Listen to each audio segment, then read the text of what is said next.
नमस्कार, मी ऋषी देसाई. सुवर्ण कोकण सामर्थ्य महाराष्ट्राच्या विशेष कार्यक्रमात आपलं स्वागत. या कार्यक्रमाच्या निमित्तानं आपण शेती आणि शेतीपूरक उद्योगातील श्रीमंती याबद्दल जाणून घेणार आहोत. आपल्यासोबत आहेत सतीश परब, सुवर्ण कोकणचे संस्थापक अध्यक्ष. स्वागत आपलं. खरं तर या आठवड्यातल्या ज्या कार्यशाळा आहेत त्या कार्यशाळेतले जे विषय आहेत त्याच्या संदर्भात आज आपण बोलणार आहोत. सुरुवात करतोय आपण विशेष कार्यशाळा जी सोलापूरला आहे त्यात एक विषय आहे आंतरपिकातील शेती आणि त्यातली श्रीमंती. काय सांगा? खूप महत्वाचा विषय ऋषी. आणि महाराष्ट्रातल्या प्रत्येक शेतकऱ्याने आंतरपिकं म्हणजे नेमकं का आणि त्यातली श्रीमंती नक्की कशी साध्य करता येते ना, हे खूप शिकणं खूप महत्वाचं. आणि जोपर्यंत हे शिकत नाही ना तोपर्यंत तुम्हाला शेतकरी सदन झालेला दिसणार नाही ऋषी.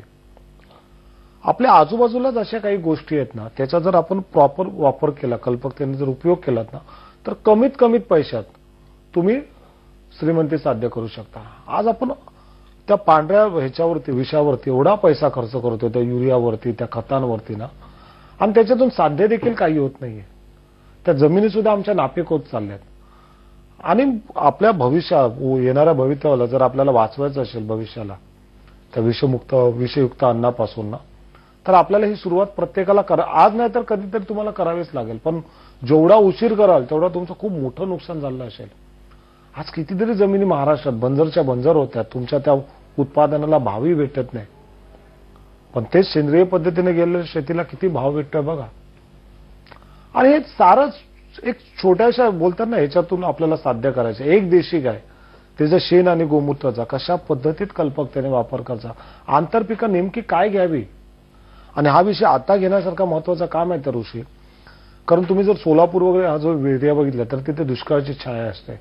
जमिनीची हे करायची, साठवून घेण्याची क्षमता सुद्धा कमी होत चालली. आणि आता जर आपण शिकलो ना तर त्या पद्धतीने नांगरट करू शकू.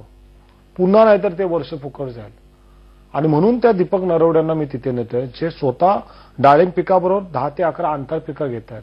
मग झेंडू असेल, फ्लावर असेल, तूर असेल, भुईमुग असेल, अशी पिकं आहेत की जी एकमेकाला पूरक नव्हे तर एकमेकाला अतिशय ते महत्वपूर्ण भूमिका करतात त्याचं स्वतःची गुणवत्ता वाढवण्यासाठी. तुम्ही बघा त्याचा दर्जा का असतो. आज तुम्ही दीपक नरवड्यांच्या जर शेतात गेलं तर सगळी माती चहा पावडरसारखी भुसभुशीत खाली पडते. कुठलीही माती उचला त्याच्यात तुम्हाला गांडूळ दिसतील. एवढी प्रचंड सुपीक जमीन. एवढ्याशा 50 गुंठ्यातल्या जमिनीतून दीपक नरवडे 10-12 लाखाचं उत्पादन घेतात. आपण 4-5 लाख तरी घेऊया शाश्वत. चांगल्या गोष्टीचं अनुकरण करण्यात वाईट काय. आणि अतिशय मनापासून दीपक किती जवळजवळ 3 ते 3.5 तास सांगणार आहे.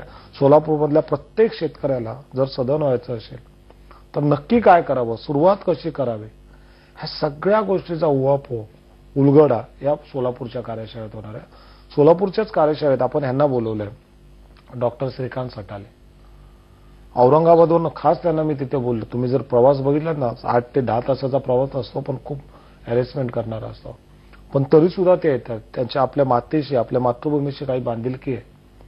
मी जर सोलापूर सारख्या गावात राहून जर शेळी पालनातून लाखो रुपये धर्मा शाश्वत कमवत आहे, शेळ्यांमधनच कशाला तर शेळ्यांच्या लेंड्यातून सुद्धा मी पुढच्या वर्षभरात 25-30 लाख कमवण्याचं माझं उद्दिष्ट ठेवलं. आणि त्या उद्दिष्टाप्रती मी सुरुवात माझी पोचतोय सुद्धा. मग एवढं लाखो रुपयाचं, करोडो रुपयाचं उत्पन्न आपण ह्या व्यवसायातून घेऊ शकतो. तर माझ्या सोलापूरच्या आजूबाजूच्या लोकांना का नाही त्याच्यातून शाश्वत पैसा भेटू शकत. त्यासाठी लागणारी सगळी मदत करायला मी तयार आहे. पण तुम्ही पुढाकार घेतला पाहिजे. जर त्यांचे बोकड शेळ्या जर लाख रुपयाला किमान विकल्या जातात, आमच्या 25-30 हजाराला तरी विकून द्या. मला खूप लोकांनी विचारलं की साहेब आमच्या शेळ्यांचं वजन 25 किलोच्या वरती जात नाही, ह्यांच्या शेळ्यांचं वजन 70-80 किलो कसं जातं, नक्की काय खायला घालतात, तेच तर आपल्याला शिकायचं आहे. चारा नियोजन काय, कोणत्या जातीची चारे आपण लावले पाहिजे, चारा पिकं घेतली पाहिजेत, चाऱ्याचं प्रमाण काय, देताना नक्की पद्धत काय, सुका चारा किती, हिरवा चारा किती, शेड व्यवस्थापन काय, आजार काय, उपचार काय, लसीकरण, या सगळ्या गोष्टी शिकण्याशिवाय पर्याय नाही ऋषी. पैसा शाश्वत आहे, हमखास आहे, पण त्यासाठी आपल्याला आपले पण प्रामाणिक प्रयत्न केले पाहिजेत. आपली अभ्यास करण्याची प्रत्येकामध्ये ती वृत्ती आहे, फक्त तिच्या एक छान पद्धतीत जोपासना केली पाहिजे. आणि जी गोष्ट शेळी पालनाची तीच गोष्ट कुक्कुट पालनाची. आज प्रचंड मोठं मार्केट. आज तुम्ही विचार करा सोलापूर सारख्या शहरात दिवसाचा खप किती अंड्यांचा. मग ही अंडी आणतात कुठून. म्हणजे ज्या गोष्टीला प्रचंड खप आहे, प्रचंड मागणी आहे दररोज, पण तो माल पिकवायला आम्ही कमी पडतोय. आणि मग त्या अंड्यांचं नक्की मार्केट काय, अंड्यांचा व्यवसाय नक्की काय, कोणत्या जातीची कोंबडी असतात ती अशा 300 ते 350 अंडी महिन्याला वर्षाला देतात आणि त्यांचा आहार काय. प्रत्येक कोंबडीचं आहारशास्त्र वेगळं असतं ऋषी. जो आहार आपण अंड्यांच्या कोंबड्यांना देतो तोच आपण मांसासाठी नाही देत. तर खूप मोठा बदल असतो. तो फरक आपल्याला जाणून घ्यायचा आहे. अंड्यासाठी कोंबड्या कोणत्या, मांसासाठी कोंबड्या होत्या, कमीत कमीत पैशात, कमीत कमीत भांडवलात. हा व्यवसाय एवढा प्रचंड आहे ना, तुम्हाला सांगतो की तुम्हाला उद्या तिथे समजेल की कसं किमान 200 कोंबड्या जरी आपण अंड्यासाठी बाळगल्या तरी 30-40 हजार रुपये आपण शाश्वत महिना कमवू शकतो.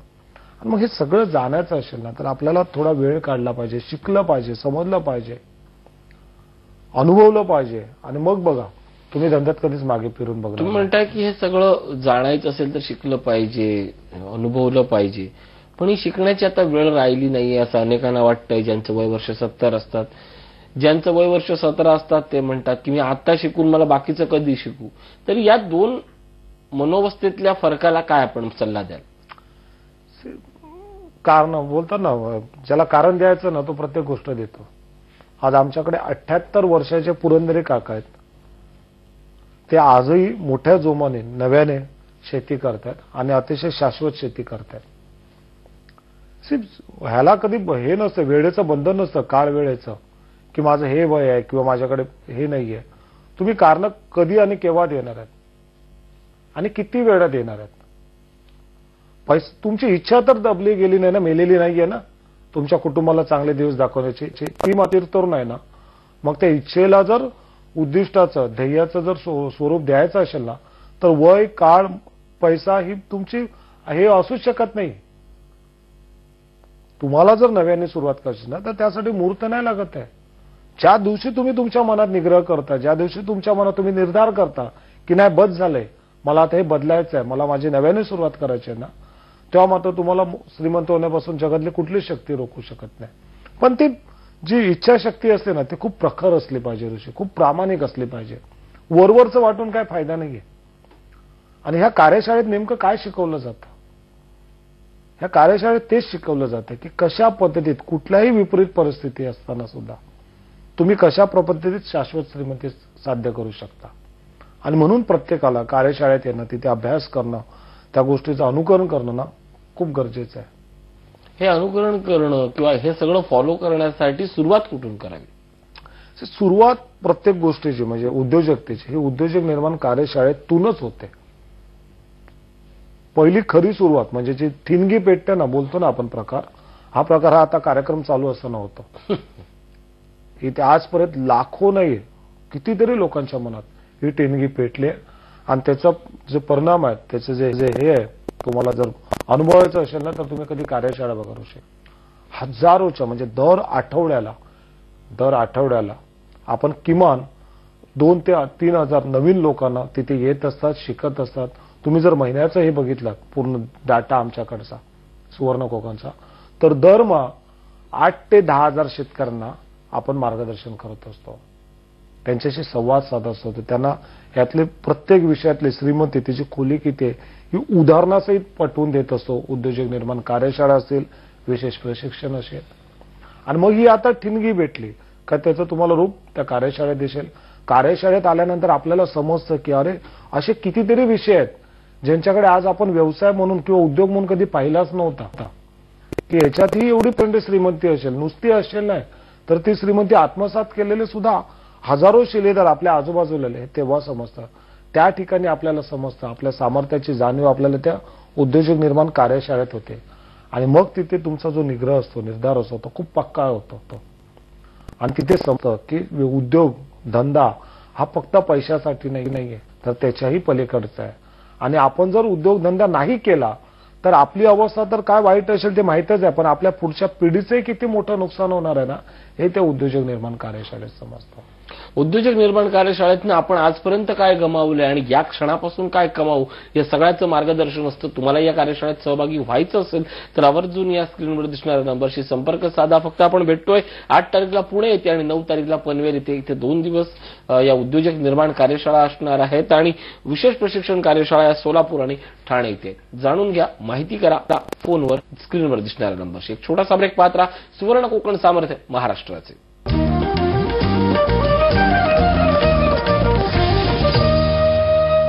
ब्रेकनंतर स्वागत. आपण बोलतोय सतीश परब यांच्यासोबत. विशेषतः या सगळ्या कार्यशाळेत सहभागी झाल्यानंतर शिलेदार होणं आणि शिलेदार झाल्यानंतर बिझनेस सुरू करणं ही प्रोसिजर कशी सुरू होती? कसं होतं माहितीये, शिलेदार म्हणजे काय माहितीये, त्यांना कायम एक बॅकअप दिला जातो ऋषी. कारण हे एक दिवसाचं प्रशिक्षण आणि हे करून कोण श्रीमंत होत नाही. ते कंटिन्युअस एज्युकेशन असतं. प्रत्येक दिवशी प्रत्येक वेळेस काहीतरी नवीन गोष्टी येत असतात.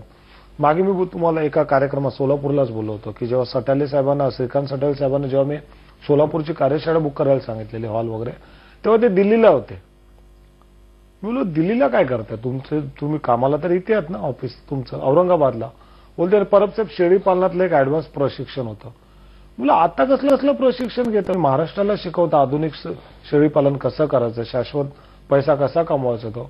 आणि तुमचे बोकड एक बोकड लाख रुपयाला विकला जातो. आता का अजून 10 लाखाला विकायचं बोललो एक बोकड? बोलतो परब साहेब तसं नाहीये. आयुष्याच्या शेवटपर्यंत शिकणं खूप महत्वाचं आहे.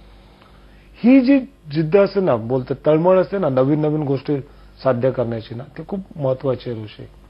आज तुम्ही बघा सुवर्ण कोकणच्या कार्यशाळेला कानाकोपऱ्यातून लोक येत असतात. राज्याच्या सीमा कधीच आम्ही ओलांडले. आणि ही माणसं एका वेगळ्या ध्येयाने प्रेरित झालेली असतात.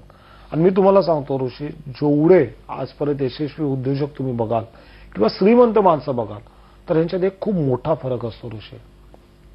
ही माणसं आपल्या इन्कम मधले जे काय उत्पन्न ते घेतात ना, त्यातले 2% पैसे हे स्वतःवर खर्च करत असतात. स्वतःवर म्हणजे कपड्या लत्त्यावर नाही आहेत, तर इंटरॅक्च्युअल प्रॉपर्टी ही जी आपली बुद्धिमत्ता असते ती विकसित करण्याचे नेहमी प्रयत्न करत असतात. हाच प्रश्न असतो अनेकांसाठी की स्वतःवर पैसे खर्च करणे हे झाली साहित्यिकांची कामं, ही झाली मोठ्या माणसांची कामं. शेतकऱ्यांनी स्वतःवर काय ते जास्तीत जास्त बियाण्यावर खर्च करतील, जनावरांच्या निगेवर करतील. त्या व्यतिरिक्त स्वतःवर खर्च करणं ही गोष्ट आपण शेतकऱ्यापर्यंत किंवा या व्यवसायात येणाऱ्या नव शेतकऱ्यापर्यंत कशी पोहोचू? नाही ती ऑलरेडी पोहोचलेली आहे ऋषी. आणि नुसतं शेतकऱ्यांना, मी शेतकऱ्यांना शेतकरी कधी मानतच नाही, त्यांना मी उद्योजकच मानतो. कारण या देशाचा खरा जर कोण उद्योजक असेल तर तो शेतकरी. नवनिर्माण जे काही होत असतं ते शेतकऱ्यांकडनं होत असतं. पण शेतकऱ्याने शेतकरी न राहता उद्योजक म्हणून व्हावं. शेती हा व्यवसाय न होता तो उद्योग करावा. त्या व्यावसायिक दृष्टिकोनातूनच आपण बघावं. का होतं माहिती आहे, शेतकरी आपला खूप साधा बोळ आहे ऋषी. तो खूप भावनिक आहे आणि भावनेच्या आरे जाऊन ह्या गोष्टी होतात. तुम्ही नेहमी बघा, हृदयातून घेतलेले निर्णय जे असतात ना ते बहुधा चुकतात, पण इथून घेतलेले निर्णय कधीच चुकत नाही. आणि म्हणून माझी तीव्र इच्छा असते की शेतकऱ्यांनी ह्या उद्योजकीय दृष्टीने सगळ्या गोष्टीकडे बघितलं पाहिजे आणि मग त्यांची कोणीच फसवणूक करणार नाही. सिर्फ आपण ज्यावेळेस 2% पैसा आपल्यावरती खर्च करतो, आपली जी बुद्धिरूपी कुऱ्हाड असते तिला जेव्हा धारदार बनतं, तेव्हा आपण नवं तंत्रज्ञान, नव्या गोष्टीचा शोध घेतो. आपल्याला समजतं की आपल्या सभोवताली काय विकलं जातंय, काय पिकलं जातंय. मामाच्या मुलांनी सांगितलं किंवा मित्रांनी सांगितलं शेळी पालनात पैसा आहे म्हणून तुम्ही शेळी पालनात येऊ नका. कोणी सांगितलं बाबा कुठेतरी ऐकलं कुक्कुटपालनामध्ये एवढा पैसा आहे म्हणून तुम्ही येऊ नका. तुम्ही या, त्यातला अनुभवा, समजून घ्या, त्यातलं टेक्निकल नॉलेज घ्या. पण ज्यावेळी तुम्ही व्यवसाय करणार आहात ना ऋषी, त्यावेळेस तुम्ही पहिला विचार करा की मी जी गोष्ट पिकवणार आहे तिचा मार्केटमध्ये स्थान काय, ती मार्केटमध्ये विकली जाईल का. मी आज कुक्कुटपालन करणार आहे तर मला अंड्यांचा माझ्या विभागामध्ये जास्त डिमांड आहे, बॉयलर कोंबडीचा आहे, गावरान कोंबडीचा आहे, की हेचरी व्यवस्थापनाकडे मेला गेलं पाहिजे. मला शेळी पालन करायचं आहे तर मी माझ्या गावामध्ये विकसित होणारी जात कोणती, ब्रीड कोणती, कुठल्या ह्याच्यासाठी जास्त डिमांड आहे, मग ते मटणासाठी आहे की ब्रीडसाठी आहे. ह्या सगळ्या गोष्टी बघितल्या पाहिजे. कारण आता होतंय कसं माहिती आहे ऋषी, नुसतं कुक्कुटपालन नाहीये. आज केवढं मोठं मार्केट तंदूरचं आहे. आज तुम्ही जर बघितलात ना, तंदूरसाठी लागते किती कोंबडी, 700 ते 800 ग्रामची. मग आपल्याला 40 दिवसाची बॅच घेण्याची गरज काही आहे. आज केवढी मोठी इंडस्ट्री आहे तंदूरची. 25-30 दिवसामध्ये तुम्ही 700-800 ग्रामचं कोंबडी तयार करू शकता. म्हणजे तुमचा खाद्यावरचा खर्च लागला. तुम्ही कधी बघितलेत का जेव्हा तंदूर करताना 1.5 किलोची कोंबडी वरती टांगलेली आहे. मग हा सगळा अभ्यास करणं खूप महत्वाचं आहे की काय पिकवायचं आहे किंवा मी जे पिकवणार, मी जे उत्पादन घेणार आहे त्याला मार्केट काय, त्यासाठी नवीन काय गोष्टी आल्या. ह्या सगळ्या गोष्टीचा जोपर्यंत आपण अभ्यास करत नाही ना ऋषी, तोपर्यंत आपण यशस्वी नाही होणार. आणि हे सगळं या कार्यशाळेत ह्याच गोष्टी शिकवल्या जातात की तुम्ही नेमकं काय करायचं आहे, सुरुवात कुठून करायची आहे, त्यासाठी भांडवल काय लागणार आहे, तुम्हाला मदत कुठून भेटणार आहे, जमीन नाहीये तर काय करता येईल, पैसा नाही तर काय करता येईल, ह्या सगळ्या गोष्टी या कार्यशाळांमध्ये शिकवल्या जातात. अभ्यास, प्रशिक्षण आणि यशस्वी ही 3 गणिते आहेत आणि ही 3 गणितं तुम्हाला एकाच जागेवर शिकवली जातात. ते म्हणजे सुवर्ण कोकणच्या कार्यशाळेत या सहभागी व्हा, श्रीमंत व्हा. एक छोटासा ब्रेक पाहत राहा. सुवर्ण कोकण, सामर्थ्य महाराष्ट्राचे.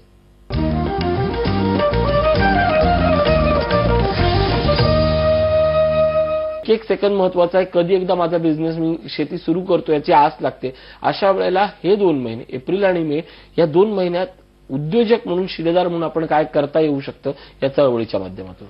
हे 2 महिने खूप क्रुशियल आहेत कृषी, म्हणजे नुसते शिलेदारांसाठी नाही तर महाराष्ट्रातल्या प्रत्येक शेतकऱ्यासाठी.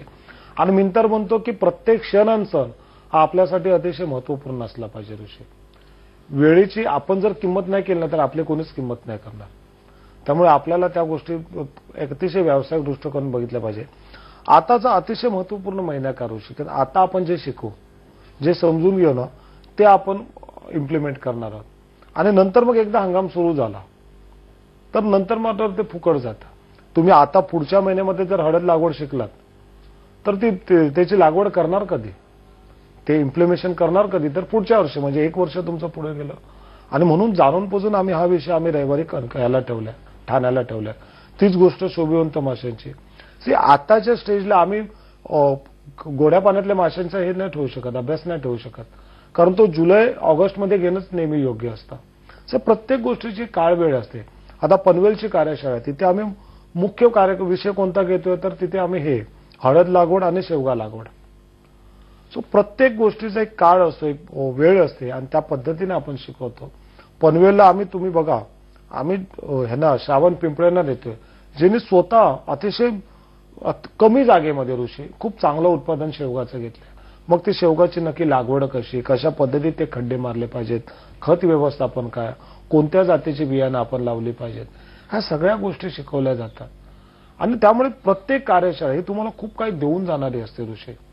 आणि एक कार्यशाळा कशा पद्धतीत तुमच्यासाठी इतरांचंही आयुष्य बदलेल ह्याचा शब्दात मांडणं योग्य नाही, तो अनुभव घेणं खूप गरजेचं आहे. उद्योजक निर्माण कार्यशाळेत येताना आपण आपल्या कुटुंबासोबत येण्याची का गरज असते? नाही, आलात तर कुटुंबासोबत, एकटे येऊच नका, फायदाच नाही त्याचा ऋषी. मी नेहमी सांगतो आणि तो लोकांनी अनुभवला सुद्धा. कारण जर आपण आपल्या घरच्या लक्ष्मीचा सन्मान करणार नसतो ना तर बाहेरची लक्ष्मी आपण नाही गोळा करू शकत. आज जेवढे यशस्वी शेतकरी आहेत किंवा यशस्वी शिलेदार आहेत त्या प्रत्येकाकडे बघा तुम्ही, प्रत्येक जण आपल्या कुटुंबातली जी स्त्री असते, जी लक्ष्मी असते, तिला सोबत घेऊन फिरतात. कारण जोपर्यंत तुम्ही त्यांच्या स्वप्नांना एक उद्दिष्ट म्हणून ठरवत नाही ना तोपर्यंत तुम्ही त्या उद्दिष्टापर्यंत नाही पोहोचू शकत. आज खूप अशा तो शिलेदार आहेत. मागे तुम्हाला बोलतो धुळ्याला आमचे राजेंद्र सोनवणे पाटील आहेत. ज्यावेळेस ते मला सिन्नरच्या कार्यशाळेत याल ना, मला खूप बरं वाटलं की त्यांच्यासोबत त्यांच्या घरची लक्ष्मी होती. आणि त्यांनी स्पष्टपणे सांगितलं, परब साहेब आज जे काय मी आहे ना ते माझ्या लक्ष्मीमुळे. मी बाहेर बाकीची कामं केव्हा करतो जेव्हा माझ्या शेतीचं संपूर्ण नियोजन ही माझी बायको करते. प्रत्येकाच्या आयुष्यात तो वेगळाच भाग असतो आणि म्हणून तुम्हाला ज्याला वाटतं. आणि अजून एक गोष्ट, आज आपण व्यवसाय करायला जातो, उद्योजक बनायला जातो, कोणत्या विषयात तर शेतीपूरक धंद्यात. पण जो विषय तुम्हाला भावला किंवा जो विषयातलं ताकद बोलता ना एक सामर्थ्य, ती ताकद आपल्याला समजली, तुम्ही घरी जाऊन सांगणार आहात का मी शेळी पालन करणार आहे, कुक्कुटपालन करणार आहे. अच्छा, सांगून काय रिएक्शन असेल? विरोधच असेल. कारण आजपर्यंत त्या गोष्टीची प्रतिमा जी आहे त्या व्यवसायाची ती अशी आहे की काहीच याच्यात नाहीये. आणि मग तुम्ही घरातल्यांना कन्व्हिन्स कसं करणार? घरातल्यांना कसं सांगणार? मला असे कितीतरी शिलेदार होतात, भेटतात, साहेब सगळं पटतंय, सगळं समजतं, घरातल्यांना कसं सांगू? आणि मग त्यावर एकमेव उत्तर असतं की जी तुम्ही करता का तर तुम्हाला त्यातले श्रीमंती समजले, तुम्हाला त्यातला यशाचा मार्ग समजलाय. पण कुटुंबाला कधी समजेल ज्यावेळेस कुटुंब तुमच्या सोबत असेल. मग एक दिवस त्यांना सोबत आणा, त्यांना तुमच्या निर्णय प्रक्रियेमध्ये सामील करून घ्या आणि मग बघा जगातली कुठलीच शक्ती तुम्हाला रोखू शकत नाही. जगातली कुठलीही शक्ती तुम्हाला रोखू शकत नाही. गरज असते ती तुमच्या आत्मविश्वासाची गरज असते.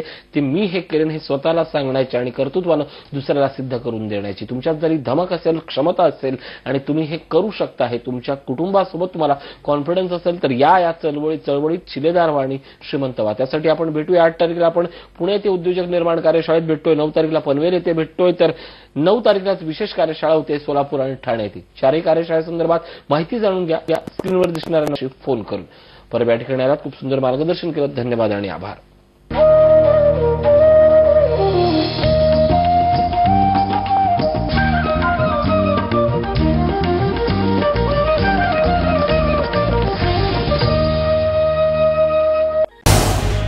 झी 24 तास रहा एक पाऊल पुढे.